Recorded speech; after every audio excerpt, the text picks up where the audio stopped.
आज से एक बार फिर देश में कोरोना के खिलाफ सबसे बड़ी जंग का आगाज हो चुका है। आज से देश में तीसरे चरण का वैक्सीनेशन शुरू हो चुका है। तीसरे चरण में 18 से 44 साल के सभी लोगों को कोरोना वैक्सीन लगाई जा रही है और इसके लिए 28 अप्रैल से रजिस्ट्रेशन की शुरुआत भी हो चुकी है और अब तक 2.5 करोड़ से ज्यादा लोग ऑनलाइन रजिस्ट्रेशन करवा चुके हैं। लेकिन वैक्सीन की कमी की वजह से कई राज्यों में 18 से 44 साल के लोगों को इसके लिए अभी थोड़ा इंतजार करना पड़ेगा, क्योंकि कुछ राज्यों ने वैक्सीन नहीं मिलने की बात कहकर हाथ खड़े कर दिए हैं।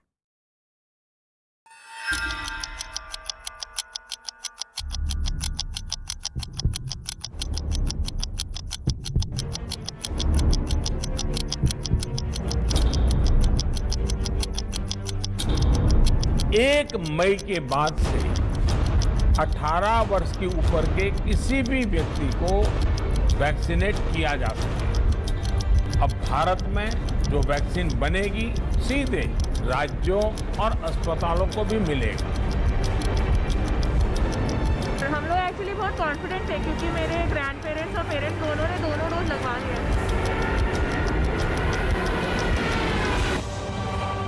देश कोरोना की दूसरी लहर की सुनामी से जंग लड़ रहा है और कोरोना वायरस को हराने के लिए आज से पूरे देश में एक नई जंग की शुरुआत हुई है। देश भर में इस जंग का आगाज वैक्सीनेशन के तीसरे चरण की शक्ल में हुआ है।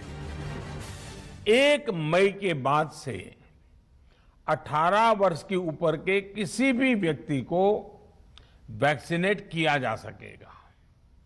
अब भारत में जो वैक्सीन बनेगी उसका आधा हिस्सा सीधे राज्यों और अस्पतालों को भी मिलेगा। शुरू हुई कोरोना को हराने की जंग। देश में वैक्सीनेशन का तीसरा चरण शुरू। ऑपरेशन विजय का आगाज।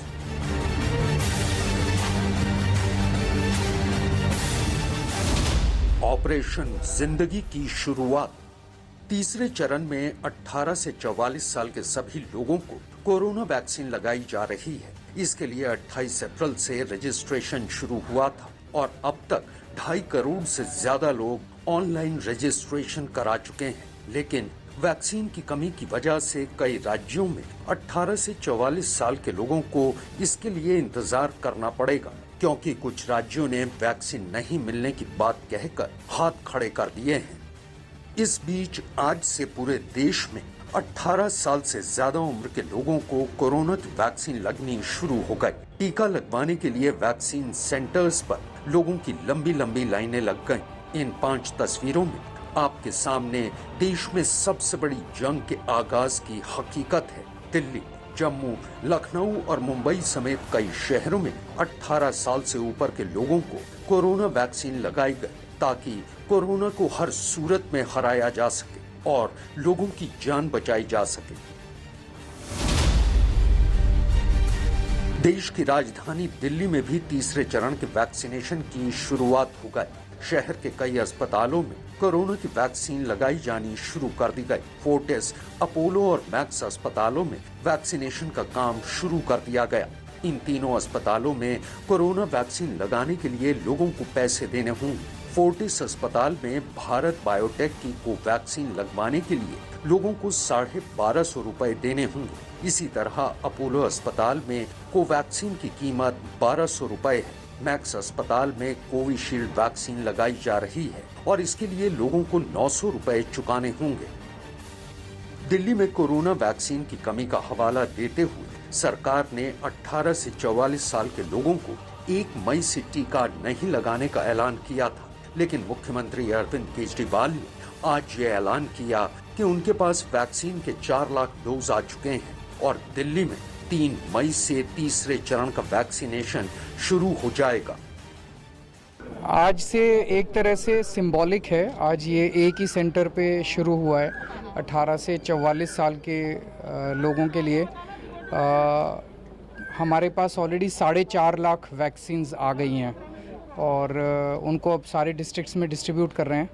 परसों सुबह से अब बड़े स्केल के ऊपर वैक्सीनेशन दिल्ली में शुरू हो जाएगा और मेरी सब लोगों से रिक्वेस्ट है, अभी वॉक इन नहीं है तो सेंटर्स के ऊपर लोग लाइनें ना लगाएं कि भाई मेरी पहले लाइन, सबको अपॉइंटमेंट मिलेंगे, आप अपॉइंटमेंट ले लें, अपना ऑनलाइन अपॉइंटमेंट लें और जो अपॉइंटमेंट आपको मिले उसी के हिसाब से सब लोग आएँ, बिना रजिस्ट्रेशन के और बिना अपॉइंटमेंट के ना आएँ। तो परसों से पूरे दिल्ली में शुरू हो जाएगा। तीसरे चरण के वैक्सीनेशन के तहत उत्तर प्रदेश के कुछ जिलों में टीकाकरण की शुरुआत की गई। योगी सरकार ने इस चरण में सिर्फ उन्हीं शहरों में वैक्सीनेशन का फैसला किया है जहां 9000 से ज्यादा कोरोना के एक्टिव केस हैं। शुरुआती दौर में वैक्सीनेशन सिर्फ 7 जिलों में चलाई जा रही है। ये जिले हैं लखनऊ, कानपुर, प्रयागराज, वाराणसी, गोरखपुर, मेरठ और बरेली। टीकाकरण की शुरुआत के वक्त उत्तर प्रदेश के मुख्यमंत्री योगी आदित्यनाथ डफरिन हॉस्पिटल के वैक्सीनेशन सेंटर पहुंचे और वहां 18 साल से 44 साल तक के लोगों के लिए शुरू किए गए वैक्सीनेशन अभियान का जायजा लिया। आदरणीय प्रधानमंत्री जी की प्रेरणा और उनके अनुकंपा से वैश्विक महामारी कोरोना को पूरी तरह समाप्त करने के उद्देश्य से 18+ कोविड वैक्सीनेशन का कार्यक्रम आज प्रारंभ हुआ है। उत्तर प्रदेश में 45+ के लिए 2500 केंद्र आज वैक्सीनेशन के इस तीसरे चरण में प्रारंभ हुए हैं, जहां वैक्सीनेशन का कार्यक्रम सफलतापूर्वक प्रारंभ हो चुका है और प्रदेश में हम लोगों ने आज से 18+ से जुड़े हुए लोगों के वैक्सीनेशन के कार्यक्रम को भी प्रारंभ कर दिया है। उत्तर प्रदेश सरकार के मुताबिक सूबे में अब तक पहले और दूसरे चरण में कुल 1,23,82,938 लोगों को वैक्सीन दी जा चुकी है। राज्य के जिन शहरों में वैक्सीनेशन की शुरुआत की गई, वहां लोगों में टीकाकरण को लेकर जबरदस्त उत्साह देखने को मिला। किसी को ये वैक्सीन लगवानी चाहिए, जो कोरोना है इससे फाइट करने के लिए। इससे अच्छी कोई हमें अभी तक तो कोई चीज़ मिली नहीं है। जो मिली है वैक्सीन उसको अपनाएं, सब खुद भी अपनाएं, सब बच्चों को भी। सभी लोगों को वैक्सीन लगवानी चाहिए, जो 18 से अबव है और जिनके वैक्सीन लग रही है उन सभी को वैक्सीन लगानी चाहिए। घर में रहना चाहिए, मास्क लगाएं, सैनिटाइजर लगाएं और सोशल डिस्टेंसिंग को फॉलो करना चाहिए। वैक्सीन लगा के तो खैर बहुत अच्छा लग रहा था। शुरू में थोड़ा डर था कि पता नहीं वैक्सीन लग के कैसा हो, बट लगाने के बाद तो बेटर फील हो रहा है। वैसा कुछ लग नहीं रहा। अभी 10 मिनट हुए हैं लगाए हुए, मैं बैठी हूँ 10 मिनट से, तो वैसा कुछ लग तो नहीं रहा है, सही लग रहा है। जम्मू कश्मीर में भी कोरोना की वैक्सीन लगाने के लिए वैक्सीन सेंटर के बाहर लोगों की लाइन लग गई। 18 साल से ज्यादा उम्र के तमाम लोग टीका लगवाने के लिए अपनी बारी का इंतजार करते दिखाई दी ताकि कोरोना वायरस को हराया जा सके। जम्मू कश्मीर को आज कोवैक्सीन की खेप मिल गई। सरकार के मुताबिक कोवैक्सीन की 75,000 डोज जम्मू और 75,000 डोज कश्मीर को दी जाएंगी। जम्मू कश्मीर में भी तीसरे चरण का टीकाकरण आज शुरू होगा। जो जम्मू कश्मीर सरकार है, इसको कोवैक्सीन की जो खेप मिल चुकी है, लगभग 1.5 लाख के करीब डोज हैं, जो 75,000 जम्मू के लिए और 75,000 कश्मीर के लिए हैं। और अब हम इस समय गांधीनगर कोविड हॉस्पिटल में हैं। अगर आप यहाँ पर देखें तो टेस्टिंग और वैक्सीन के लिए यहाँ पर कितनी लंबी लाइनें यहाँ पर लगी हुई हैं, क्योंकि 18 से लेकर 45 साल की उम्र तक का जो रजिस्ट्रेशन थी वो ऐप के जरिए वो हो चुकी थी। और उसके बाद जो 45 ईयर से ऊपर के थे उनकी भी लाइनें जम्मू कश्मीर में अलग अलग सेंटरों में लगी हुई हैं। लेकिन आज लोगों को उम्मीद थी कि जो 18 साल से लेकर 45 साल की उम्र तक की वैक्सीन जो है वो मिलेगी। लेकिन अभी जम्मू कश्मीर सरकार ने अनाउंस किया है कि आज कुछ सेंटरों में वो वैक्सीन जो है वो लगाना शुरू कर देंगे, क्योंकि खेप उनको मिल चुकी है जो वैक्सीन की है। पहले वो नहीं मिल पा रही थी, उस वजह से जम्मू कश्मीर सरकार ने मना किया हुआ था। जम्मू कश्मीर की अगर बात करें तो जहाँ पर भी हालात जो हैं वो बिगड़ते जा रहे हैं। बहुत ज़्यादा केस यहाँ पर कोरोना के जो है वो हर रोज़ बढ़ रहे हैं। डेथ रेट बहुत ज़्यादा है। पिछले साल की अगर हम बात करें तो उससे अब बहुत ज़्यादा हो चुका है, जिस तरह से लोग काफ़ी परेशान हैं। खास करके जम्मू के जितने भी ज़िले हैं इस समय वो सब कोरोना कर्फ्यू के अंदर हैं। जम्मू कश्मीर सरकार ने पिछले 2 2 दिन से जहाँ पर कोरोना कर्फ्यू लगाया हुआ है। बाहर बाज़ार जो है वो पूरी तरह से बंद कर दिए गए हैं। सिर्फ हॉस्पिटल या फिर ज़रूरी सामान जिनको चाहिए वही जो खुले हुए हैं, जो मॉल हैं या फिर दुकानें हैं वही खुली हैं जहाँ पर ज़रूरी सामान मिल पाएगा, लेकिन पूरी तरह से बंद कर दिया गया है ताकि लोग जो हैं वो सरकार का साथ दें और इस कोविड की चेन को तोड़ें जिस तरह से वायरस लगातार फैलता जा रहा है। Pawan Sharma, news 18 India, Jammu. महाराष्ट्र में 1 मई को महाराष्ट्र दिवस के तौर पर भी मनाया जाता है और आज से ही राज्य के कुछ सूबों में भी तीसरे चरण यानी 18 साल से 44 साल तक के लोगों के लिए वैक्सीनेशन शुरू कर दिया गया। मुंबई में 18 साल से ज्यादा उम्र के लोग अलग अलग सेंटरों पर वैक्सीन लगवाने के लिए इतनी बड़ी तादाद में पहुंच गए कि 7 हिल्स अस्पताल के बाहर लोगों की भारी भीड़ जुट गई, जिसे काबू में करने के लिए अस्पताल प्रशासन को खासी मशक्कत करनी पड़ी। अस्पताल की तरफ से माइक के जरिए भीड़ न जुटने के लिए अनाउंसमेंट करवाना पड़ा। मीटिंग से पूरी फोर्स तक यहाँ पे वैक्सीनेशन किया जाएगा, जिनका सेकंड डोज उन्हें नहीं मिलेगा। बीएमसी के मुताबिक आज मुंबई में 20,000 लोगों को शहर के 5 सेंटर्स में वैक्सीन दी गई। ये सेंटर हैं नायर अस्पताल, रजवाड़ी अस्पताल, कूपर अस्पताल, 7 हिल्स हॉस्पिटल और BKC jumbo Covid centre. BKC के जंबो कोविड सेंटर में इस समय हम मौजूद हैं और आखिरकार 18 से 44 साल के जो लोग हैं उन्हें वैक्सीनेशन देने का काम पूरा किया जा रहा है। यहाँ पर शुरू हो चुका है। 200 लोगों को यहाँ पर वैक्सीनेशन आज होना है। आपको बता दें कि ये रजिस्टर काउंटर है, यहाँ पर उनका रजिस्ट्रेशन होगा, उसके बाद उन्हें वैक्सीन दी जाएगी। इससे पहले महाराष्ट्र सरकार ने 45 साल के ऊपर के जो लोग हैं उन्हें वैक्सीन दी थी, लेकिन आज पहली बार 18 साल से लेकर 44 साल के जो लोग हैं, जो युवक हैं, उन्हें वैक्सीनेशन दिया गया है। ये वेटिंग एरिया है, पूरा वेटिंग एरिया है और ऐसे ही लोगों से हम बात करने की कोशिश करेंगे। मैम, वैक्सीनेशन आखिरकार ले लिया है आपने? क्या फीलिंग हो रही है, क्या महसूस हो रहा है? बहुत अच्छा हो रहा है। दिस आई थिंक ये ऐसी चीज़ है जिसके लिए मैं स्टार्ट से वेट कर रही थी एंड कल जैसे ही बीएमसी ने बोला हमने साइट पे रजिस्टर किया, अपॉइंटमेंट लिया एंड हियर वी आर। आपकी भी वैक्सीनेशन हो गई है? कोई तकलीफ, साइड इफ़ेक्ट आपको? अभी तो कुछ भी नहीं है और हम लोग एक्चुअली बहुत कॉन्फिडेंट थे क्योंकि मेरे ग्रैंड पेरेंट्स और पेरेंट्स दोनों ने दोनों डोज लगवा लिए हैं। So with their experience also ऐसे मतलब कोई बहुत मेजर कोई प्रॉब्लम नहीं हुई थी उनको। So I think we are very very happy. सरकार के मुताबिक अभी उनके पास 3 लाख डोज हैं और इस महीने तक उन्हें 18 लाख डोज और मिल जाएंगे। मध्य प्रदेश भी उन चुनिंदा राज्यों में से एक है जहां तीसरे चरण के वैक्सीनेशन की शुरुआत हो गई।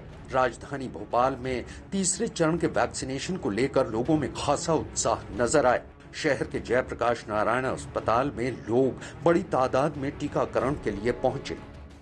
मध्य प्रदेश में हमारी तैयारी पूरी तरह से हो चुकी है। 18 साल से ज़्यादा उम्र के लोगों को वैक्सीन लगाने के हमने ऑर्डर भी दे दिए। 45 लाख डोजेस का ऑर्डर हमने दे दिया है। हमारी ह्यूमन रिसोर्स की पूरी ट्रेनिंग हो गई है, मॉक ड्रिल हो गई है। किन स्थानों पर ये सेशन होंगे इसकी भी पूरी व्यवस्था कर दी गई है। जल्द से जल्द हमें जैसे ही वैक्सीनेशन के डोजेज मिलेंगे हम इसको मध्य प्रदेश में 18 साल से ज़्यादा उम्र को लगाने की शुरुआत करेंगे। देश के कुछ राज्यों में ही सही पर तीसरे चरण के वैक्सीनेशन ने देश भर में कोरोना वायरस को हराने की जंग की एक नई शुरुआत देखी है। लोगों के जोश को देखकर लगता है कि भारत एक बार फिर जल्द ही कोरोना पर काबू पा लेगा।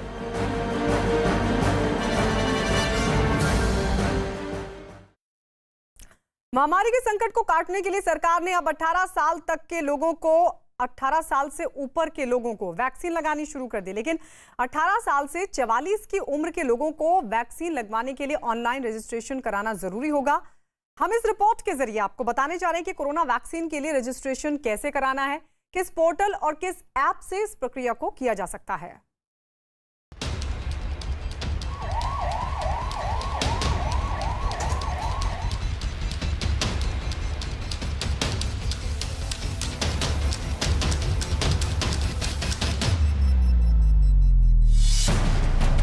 देश कोरोना की दूसरी लहर के कहर से जूझ रहा है। कोरोना 2020 में पहली बार भारत में आया था, लेकिन उसकी पहली लहर से उबरने के साथ साथ वैक्सीन भी इजाद कर ली गई और लगा कि अब कोरोना से जंग जीती जा चुकी है। देश ने वायरस को हरा दिया है। लेकिन मार्च 2021 में कोरोना इतनी तेजी से फैला कि महाराष्ट्र और केरल के साथ साथ देखते ही देखते पूरे देश में फैल गया। कोरोना संक्रमण की दर इतनी तेज है कि उसने अब तक के सारे रिकॉर्ड ध्वस्त कर दिए हैं। भारत में पहली बार एक दिन में 4,01,993,000 से ज्यादा मरीज मिले हैं। एक दिन में इतने मरीज किसी देश में नहीं मिले हैं। मरीजों की बढ़ती गिनती के साथ ही मरने वालों की तादाद भी बढ़ती जा रही है। ऐसे में सरकार की चिंता भी बढ़ गई है और पहले से ज्यादा स्वास्थ्य सुविधाएं बढ़ाने का मिशन छेड़ दिया गया है। अब सरकार ने तय किया है कि वयस्क नागरिकों को 1 मई यानी आज से कोरोना की वैक्सीन देनी शुरू की जाएगी। 18 साल से 44 साल तक के लोग भी अब कोरोना वैक्सीन ले सकते हैं। वैक्सीन लेने के लिए 18 से 44 साल वालों के लिए ऑनलाइन रजिस्ट्रेशन शुरू कर दिए गए हैं। रजिस्ट्रेशन के लिए कोविन पोर्टल आरोग्य सेतु ऐप पर बताई गई प्रक्रिया पूरी करनी होगी। न्यूज 18 आपको बताने जा रहा है कि वैक्सीन ही कोरोना से बचाव का सबसे कारगर तरीका है। अमेरिका में इसी साल की शुरुआत में एक दिन में 3-3 लाख केसेस आने की खबरें आई थी, जिसके बाद से अमेरिका ने एक बड़े पैमाने पर वैक्सीनेशन अभियान शुरू किया और जिसकी वजह से कोरोना की कमर टूट गई। अब भारत सरकार भी उसी नीति पर अमल करते हुए 45 साल से ज़्यादा के उम्र के लोगों को जो अब तक वैक्सीन दी जा रही थी, अब राज्य सरकार और केंद्र सरकार ने 18 साल से ऊपर की उम्र के सभी लोगों को वैक्सीन देना शुरू कर दिया है। हालांकि इस बार प्राइवेट अस्पतालों को भी वैक्सीन देने के लिए विकल्प के तौर पर रखा गया है। अगर कोई चाहे तो प्राइवेट अस्पतालों से खरीद कर वैक्सीन लगवा सकता है। सरकार का प्लान है कि कोरोना वैक्सीन बड़े पैमाने पर लोगों को लगाई जाए ताकि कोरोना के संकट को खत्म किया जा सके। इसी दौड़ में कुछ राज्य सरकारों ने ऐलान किया है कि वो अपने अपने सूबे में सभी लोगों को मुफ्त में कोरोना वैक्सीन लगाएंगी। कोरोना के संकट काल में जहां कुछ लोग मुनाफा कमाने के लिए अपने ईमान का सौदा कर रहे हैं, वहीं कुछ लोग ऐसे भी हैं जो देवदूत बनकर लोगों की जिंदगियां बचा रहे हैं। कोरोना काल के ये सुपर हीरो बिना किसी लालच के लोगों की मदद कर रहे हैं। किसी ने अपनी गाड़ी को एम्बुलेंस बना दिया है, कोई जरूरतमंदों तक ऑक्सीजन के सिलेंडर पहुंचा रहा है, तो कोई लावारिस शवों का अंतिम संस्कार कर रहा है। समाज को आज ऐसे ही लोगों की जरूरत है जिनके जज्बे और हिम्मत से कोरोना जरूर हारेगा।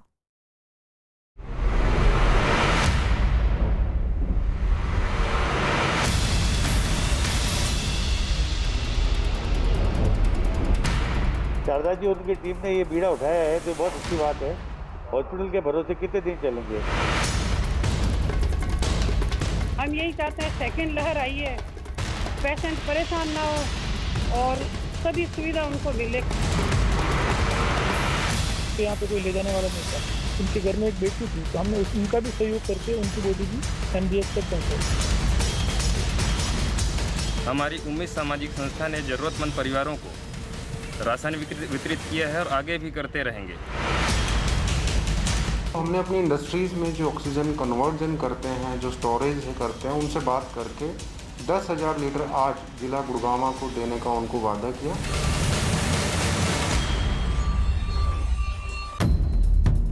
कोरोना के संकट काल में भी इंसानियत की लौ मध्यम नहीं हो पाई है। इंसानियत धर्म बन गया है और लोग इसके नाम पर अपना फर्ज निभा रहे हैं। जहां कुछ लोग अपनों को कंधा देने तक को तैयार नहीं, वहीं कोरोना काल के देवदूत शवों का अंतिम संस्कार करवा रहे हैं। किसी ने अपनी कार को एम्बुलेंस बना दिया, किसी ने अपने स्तर पर ही क्वारंटीन सेंटर बना दिया, किसी ने श्वास बैंक बनाकर लोगों की जिंदगी बचाने का जिम्मा उठा लिया। कोई घर घर जाकर खाना पहुंचा रहा है, कोई पुलिस वालों को मास्क और फेस गार्ड बांट रहा है। कोई एक एक सांस के लिए तरसते मरीजों को प्राण वायु बांट रहा है। आज हम आपको कोरोना के उन सुपर हीरोज से मिलवाएंगे जो इस आफतकाल में लोगों की मदद कर रहे हैं, अपना सब कुछ दांव पर लगाकर इंसानियत का फर्ज निभा रहे हैं। तो चलिए सबसे पहले आपको लेकर चलते हैं जोधपुर।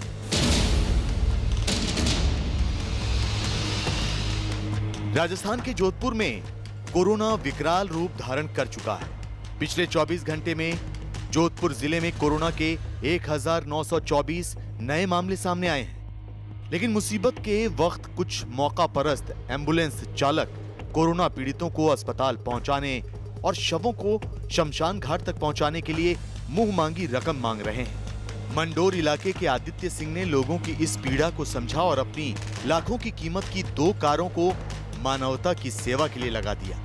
आदित्य सिंह ने अपने दोस्तों के साथ मिलकर ये काम शुरू किया है और जहां से भी उन्हें कॉल आता है और कोरोना संक्रमित को अस्पताल पहुंचाने या शव को शमशान घाट तक पहुंचाने के लिए कहा जाता है तो वो और उनके दोस्त अपनी कार लेकर निकल पड़ते हैं और अंतिम संस्कार तक करवा रहे हैं। अंतिम संस्कार में हम लोग भागीदारी निभा रहे हैं। जिस परिवार में जैसे कोई होता है, जैसे कोई किराएदार होता है, जैसे हमारे परसों यहाँ पे नजदीक में सुतार फैमिली थी, तो किराएदार थे, उनके यहाँ पे कोई ले जाने वाला नहीं था।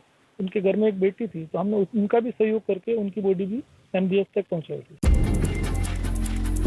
वहीं दूसरी तरफ जोधपुर की समाज सेविका शारदा चौधरी ने संकट की इस घड़ी में मानवता की सेवा करने का बीड़ा उठाया और जोधपुर के जय नारायण व्यास विश्वविद्यालय के पुराने परिसर में 200 बेड लगाकर क्वारंटीन सेंटर तैयार कर दिया। यहाँ आने वाले मरीजों को 24 घंटे के लिए चाय, खाने और नाश्ते की व्यवस्था अपने स्तर पर शुरू कर दी। हम यही चाहते हैं सेकंड लहर आई है, पेशेंट परेशान ना हो और सभी सुविधा उनको मिले। कोशिश यही करेंगे, कलेक्टर साहब, निगम आयुक्त, JD आयुक्त सभी ये चाहते हैं भाई इनको पूरी फैसिलिटी मिले। कोशिश हम यही करेंगे, उनको दवाई, डॉक्टर, नर्स, ऑक्सीजन की भी कोशिश कर रहे हैं। देखो बाकी यहाँ बेड पूरे, खाने की पूरी व्यवस्था है।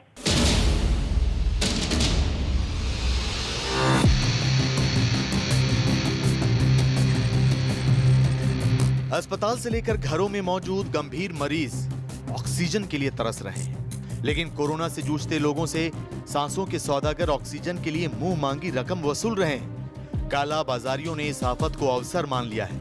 सरकारें पूरा जोर लगा रही हैं ताकि जरूरतमंदों तक ऑक्सीजन पहुंच सके और काला बाजारी पर लगाम लगाई जा सके, लेकिन फिर भी समाज का साथ जरूरी है। लिहाजा मुंबई में सिख समुदाय के लोगों ने मुहिम शुरू की और लोगों तक ऑक्सीजन बांटने का बीड़ा उठाया। इस समूह ने एक कॉल सेंटर बनाया जिस पर फोन आते ही एक टीम ऑक्सीजन सिलेंडर के साथ रवाना हो जाती है। यही नहीं, लोग चाहें तो इनके पास आकर भी छोटे बड़े ऑक्सीजन सिलेंडर ले जा सकते हैं। मैं शुरुआत तो 10 सिलेंडर से की थी, मैं देखा कि अगले दिन बहुत सारा डिमांड आ रहा है, कौन कॉल्स आ रहे हैं, तो हमने एक मैसेज वायरल किया कि यहाँ पे आपको 24 hours free of cost gas cylinders मिल रहे हैं। तो वो वायरल ऐसा हुआ कि हमें स्कैरसिटी चालू किया। फिर हम लोगों ने थोड़ा सा हेल्पिंग हैंड लेके, तो अब हमारे पास अभी ऑलमोस्ट 60 to 70 सिलेंडर्स हैं और ऑलमोस्ट हमारे पास सरप्लस स्टॉक है जो हम पब्लिक की सेवा में लगाए हुए हैं। मुझे मेरे सिस्टर के लिए चाहिए था सिलेंडर, बाहर कहीं भी अवेलेबल नहीं हो रहा था, तो मेरे एक फ्रेंड ने मुझे इनका नंबर दिया, सिख कम्युनिटी का। तब मैंने उन्हें जैसे ही कॉल किया, उन्होंने बोला कि बस आप आ जाइए, रिपोर्ट वगैरह लेके, डॉक्टर का प्रिस्क्रिप्शन लेके, और हम आपको प्रोवाइड कर देंगे।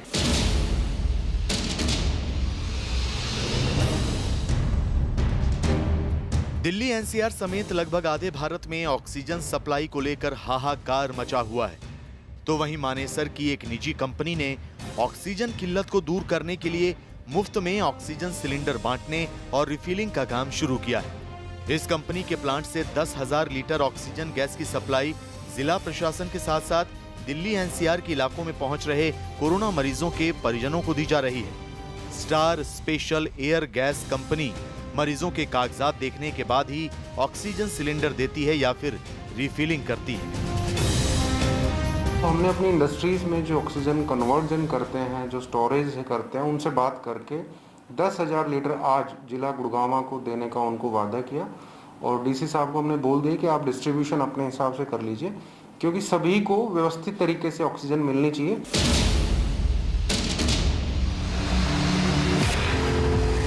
ये हैं जम्मू के रहने वाले सोमनाथ डबगोत्रा। ये डबगोत्रा चैरिटेबल ट्रस्ट के प्रमुख हैं। तो फिलहाल सोमनाथ ने महामारी से लड़ रहे लोगों की जिंदगी बचाने का बीड़ा उठा रखा है। सोमनाथ डबगोत्रा हर समय अपनी एम्बुलेंस लेकर तैयार रहते हैं। जैसे ही किसी जरूरतमंद की कॉल आती है, ऑक्सीजन सिलेंडर लेकर निकल पड़ते हैं। न्यूज 18 से बातचीत के दौरान ही सोमनाथ के पास जम्मू के नानक नगर इलाके से कॉल आई कि एक मजदूर बीमार है और उसमें कोरोना के लक्षण दिख रहे हैं। यही नहीं, ऑक्सीजन लेवल भी कम हो रहा है। इसके बाद सोमनाथ डबगोत्रा अपनी गाड़ी लेकर निकल पड़े और एक घर के बाहर पहुंचे। मरीज को अपने एम्बुलेंस में लिटाया और उसे तुरंत ऑक्सीजन दे दी। देश भर में कोरोना के मामले लगातार बढ़ रहे हैं। जम्मू कश्मीर में भी ऐसे कई मामले लगातार आ रहे हैं। एक एनजीओ है डबगोत्रा चैरिटेबल ट्रस्ट, ये सही में कोरोना वॉरियर हैं जो गाड़ी में ऑक्सीजन लेकर लोगों की मदद के लिए घर से निकलते हैं। कोई भी कॉल इनको आती है, उस कॉल के ऊपर ये तुरंत पहुंचते हैं। अभी एक पेशेंट जो यहाँ ये नानक नगर इलाके में ये व्यक्ति काम करता था घर में और इसमें थोड़े सिम्टम पाए गए थे कि शायद पॉजिटिव हो सकता है, लेकिन ऑक्सीजन बहुत कम हो रही थी, तो उन्होंने कॉल की है। अब इस गाड़ी में डबगोत्रा जो चैरिटेबल के ट्रस्ट के जो यहाँ पर खुद ये इंचार्ज हैं, ये ऑक्सीजन सिलेंडर लेकर उनके साथ पहुँचे हैं। 2 बजे 3 बजे जब भी किसी को जरूरत पड़े, ऑक्सीजन की पड़े, एम्बुलेंस की पड़े या और कहीं हम उनके काम आ जाए, हम पूरी जरूरत उनकी पूरी करते हैं।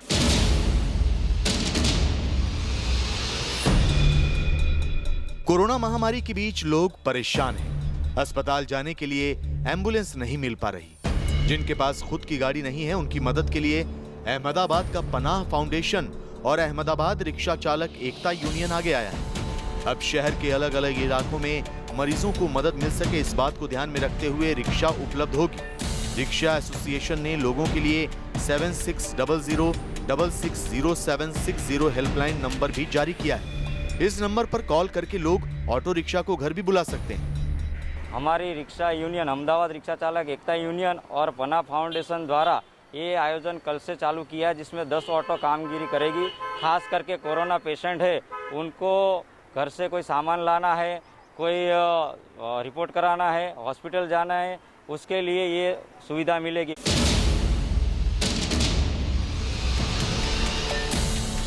ये गुजरात के बारडोली के रहने वाले संदीप पटेल। इन्होंने देखा कि 108 नंबर पर कॉल कर एम्बुलेंस मंगाने में इतनी देर हो जाती है कि मरीज दम तोड़ देते हैं। लिहाजा इन्होंने अपने भाई के साथ मिलकर अपनी ही कार को एम्बुलेंस की शक्ल दे दी। एम्बुलेंस के लिए जरूरी सामान इकट्ठा किया, ऑक्सीजन सिलेंडर की व्यवस्था की गई।